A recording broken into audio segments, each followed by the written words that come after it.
Welcome to OTT junction Bigg Boss Tamil season 7. So கொடைக்கானல்லேருந்து நம்முடைய அர்ச்சனா அவர்கள் ஒரு போஸ்ட் போட்டிருக்காங்க. ஒருவேளை அவங்க கொடைக்கானலுக்கு குட் பை சொல்றாங்களா என்னன்னு புரியல. சிஐஏஓ அப்படின்னா அதை வந்து சோ அப்படின்னு ப்ரொனவுன்ஸ் பண்ணுவாங்க. ஸோ அப்படின்னா குட் பை அப்படின்னு அர்த்தம். ஸோ கொடைக்கானல்லேருந்து கிளம்பிட்டாங்களா, அடுத்த டெஸ்டினேஷனுக்கு கிளம்புறாங்களா, இல்லை ஊருக்கு திரும்புறாங்களான்னு தெரியல. ஸோ ஒரு நாள் தான் போறதுக்காக போயிருப்பாங்களா அப்படின்னு டவுட்டு. தெரியல, இது கரெக்டான விஷயம் தெரியல. ஸோ அவங்க வந்து குட் ஈவினிங்னு போட்டிருக்காங்க, சிஏஏஓ லவ் போட்டிருக்காங்க. அப்படின்னா குட் பைன்னு அர்த்தம், சோ அப்படின்னு ப்ரொனவுன்ஸ் பண்ணணும் அதை. ஸோ அர்ச்சனாவோட பதிவு அப்படி இருக்கு. அதுக்கப்புறம் இந்த இவங்க பேட்டி கொடுத்தாங்க, தினேஷ், விஷ்ணு, மணிச்சந்திரா பேட்டி கொடுத்தாங்க. இந்த பேட்டிக்கு பதிலடியாக இவங்க விசித்ரா ஒரு போஸ்ட் போட்டிருந்தாங்க. அது போஸ்ட் என்னன்னா, 3 குரங்குகள், அதாவது தீயதை பார்க்காதே, தீயதை கேட்காதே, தீயதை பேசாதே அப்படின்னு காந்தியுடைய, மகாத்மா காந்தியுடைய 3 குரங்குகள். அந்த 3 குரங்குகளா இவங்களை சித்தரிச்சு போட்டிருந்தாங்க. அதுல குறிப்பா என்ன சொல்லியிருந்தாங்கன்னா, நல்லதே பார்ப்போம், நல்லதே கேட்போம், நல்லதே பேசுவோம். Every second is valuable. Do not waste it for worthless people. Stay cool. Bichuma, Insta family, you deserve peace. அப்புறம் ஹேட்டர்ஸுக்கு ஹார்ட்ஸ் கொடுப்போம். அந்த 3 monkeys அமேசான் ஃபாரஸ்ட்ல இருக்குன்னு போட்டிருக்காங்க. ஸோ அந்த 3 குரங்குகளும் அமேசான் ஃபாரஸ்ட்ல இருக்கும். நம்ம வந்து ஹேட்டர்ஸுக்கு வந்து ஹார்ட் கொடுப்போம், லவ் கொடுப்போம் அப்படிங்கிற மாதிரி நக்கலா போட்டிருந்தாங்க. பின்னாடி வந்து அலப்பற கலப்புறம் அந்த இது ரஜினி பாட்டு, ஜெயிலர் பாட்டு வேற போட்டிருந்தாங்க. குட்டி சோத்தை எட்டி பார்த்தா உசுர கொடுக்க கோடி பேருங்கிற அந்த பாட்டை வேற போட்டிருந்தாங்க. இதுல என்ன பியூட்டினா, இத வந்து லைக் பண்ணிருக்கிறது யாருன்னு பார்த்தோம்னா ரச்சிதா லைக் பண்ணிருக்காங்க, மற்றும் ரவீனா லைக் பண்ணிருக்காங்க. சரி, இதுல ரச்சிதா லைக் பண்ணது கூட ஓகே. ரச்சிதாக்கு தினேஷ பிடிக்காது, 2 பேருக்கும் ஒத்தும் இல்லை. இதுல திடீர்னு எப்படி ரவீனா உள்ள வர்றாங்கன்னு புரியல. ரவீனா என்ன வாரம் ஒரு கேங்ல இருப்பாங்களா? திங்கக்கிழமை ஒரு கேங், செவ்வாய்க்கிழமை ஒரு கேங்னு இருப்பாங்களா? இப்ப அதாவது சமீபத்துல கொடுத்த பேட்டியில கூட அவங்க விசித்ராங்கிற ஒரு பேரை கூட உச்சரிக்கல. விசித்ரா பேரையோ அர்ச்சனா பேரையோ அவங்க உச்சரிக்கல. திடீர்னு எதுக்கு இதை அவங்க லைக் பண்ணாங்க? இந்த 3 பேரை அட்டாக் பண்ணத, இந்த பூமர் கேங் அட்டாக் பண்ணத, எம்சிபி தினேஷ் அட்டாக் பண்ணத எதுக்கு அவங்க லைக் பண்ணாங்க அப்படின்னு ஒரு குழப்பம் ரசிகர்கள்ட்ட இருக்கு. இது என்னன்னா ஃபாலோ அப். அதாவது அந்த போன வீடியோ போட்டோம், அதோட ஃபாலோ அப் இது.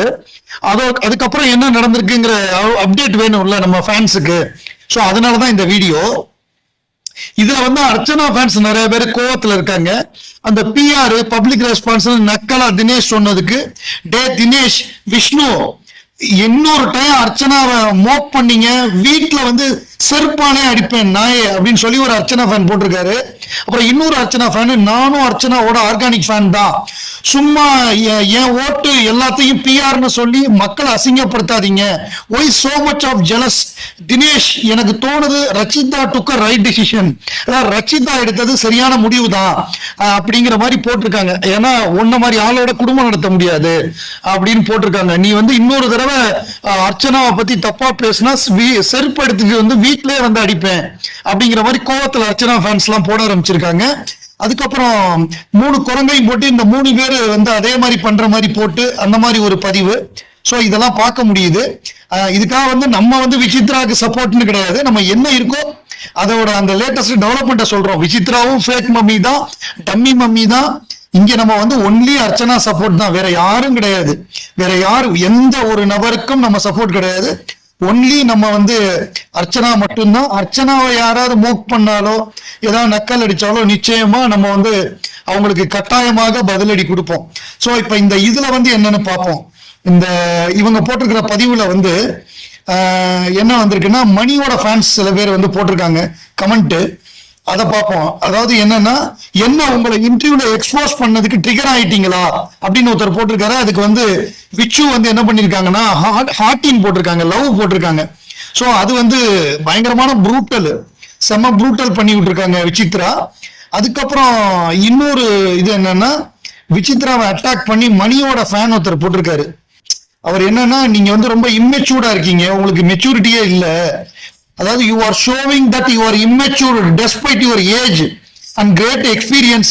Don't include Maniyanna in your negative spreading posts. He did not speak anything bad about you. He spoke the truth only, and you should remember how respectful he is being to you, and despite the times you bad-mouthed him to everyone and acted in front of him like you adore him. Accept the reality which you, even though we have seen how you have never accepted your wrongdoings and always blamed third party. Have a good day. அதாவது அவங்க என்ன சொல்றாங்கன்னா, நீ வந்து மற்றவர்களை பின்னாடி எவ்வளவு கேவலமா பேசின, இதுங்கெல்லாம் கல்யாணம் பண்ணி எப்படி குடும்பம் நடத்த போகுதுன்னு மணியையும் ரவீனாவையும் எவ்வளவு கேவலமா பேசின, தினேஷை பத்தியும் ரச்சிதாவை பத்தியும் அம்மா நீ திரும்பி வந்துடாதான்னு எவ்வளவு கேவலமா பேசின.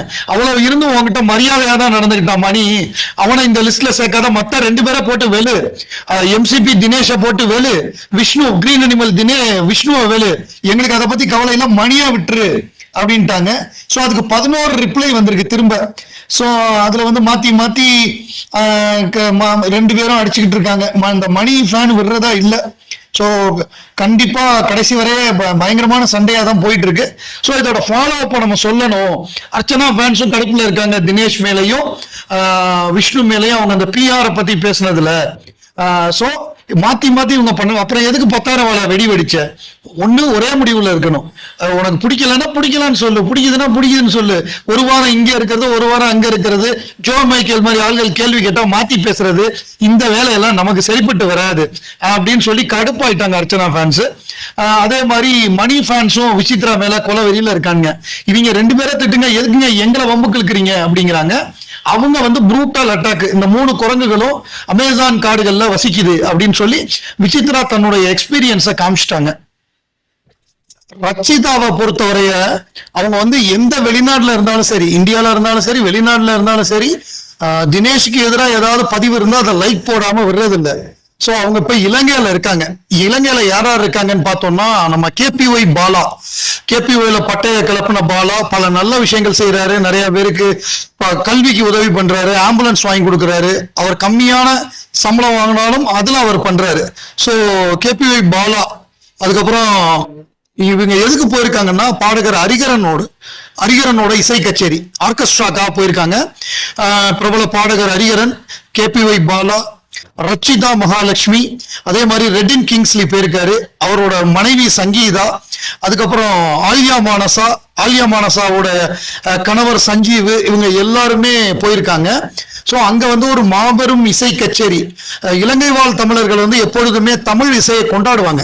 தமிழ் சினிமா இசை அது எங்க நடந்தாலும் சரி, அது இலங்கையில நடந்தாலும் சரி, லண்டன்ல நடந்தாலும் சரி, கனடால நடந்தாலும் சரி, ஆஸ்திரேலியால நடந்தாலும் சரி, தமிழ் சினிமா பாடல்கள், தமிழ் சினிமா இதை வந்து மிகப்பெரிய அளவு கொண்டாடி அதை வந்து பெரிய வெற்றியாக்குறதுல வந்து புலம்பெயர்ந்த இலங்கை தமிழர்கள் அவங்களுக்கு வந்து மிகப்பெரிய பங்கு உண்டு. ஸோ அந்த மாதிரியாக இப்ப வந்து நிறைய இசை நிகழ்ச்சிகள்லாம் அங்க நடக்குது. ஏன்னா இப்ப வந்து அங்க வந்து பொருளாதாரத்துல பிரச்சனை இருக்கு, அவங்களுக்கு பல்வேறு பிரச்சனை இருக்கு அந்த நாட்டுல. சோ அதுல இருந்து மீண்டு வர்றதுக்கு இந்த மாதிரி இசை கச்சேரிகள், இந்த மாதிரி கலைஞர்கள் எல்லாம் போய் பாடுறது வந்து அவங்களுக்கு ஒரு பீஸ்ஃபுல்லா இருக்கும். அந்த மாதிரி அமையணும் அப்படின்னு நம்மளும் எதிர்பார்க்கிறோம்.